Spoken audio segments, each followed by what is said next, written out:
Il-Gvern u l-Malt Industrial Parks iridu jżidu l-ħlas tal-industrijalisti għal manteniment ta' żoni industrijali minn 42 ċenteżmu għal 7 euro kull metru kwadru, żieda ta' aktar minn 1000%. Il-kelliem ewlieni laburista l-industrija Chris Cardona ddeskriva żieda bħala taxxa mhux ġustifikata għaliex se timmina l-kompetittività.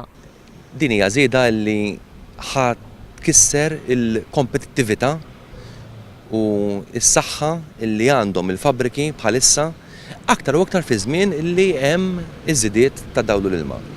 Aħna nemmnu li hemm bżonn ikun hemm konsultazzjoni wiesa' illi jkun hemm diskussjoni bejn il-partijiet involuti kollha biex jaraw x'tip ta' service charge trid titħallas, nemmnu illi għandu jinstab ftehim. Il-Partit Laburista qed jisħaq li jkun hemm service charge policy biqbil ma' daw kollha involuti u b'konsultazzjoni mal-ħaddiema. Cardona faħħar l-isforzi tal-industrijalisti li naqdu flimkien biex jieħdu ħsieb huma żona industrijali bi spiża ferm inqas. Filwaqt li qal li pajjiżna għandu jħares lejn sistema fejn ikun hemm assoċjazzjoni ta' inkwilini biex jieħdu ħsieb il-manteniment. Id-deputat Laburista appella lill-Gvern u lill-Malt Industrial Parks biex din il-proposta tkun irtirata.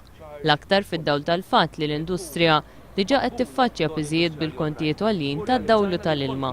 Min informazzjoni li ħarġet fil-Parlament jirriżulta li bejn Jannar u April ta' din is-sena 125 post kummerċjali spiċċaw bil-provvista tal-elettriku maqtuwa u 2 oħra bil-provvista tal-ilma maqtuwa għax ma felħux iħallsu l-kontijiet.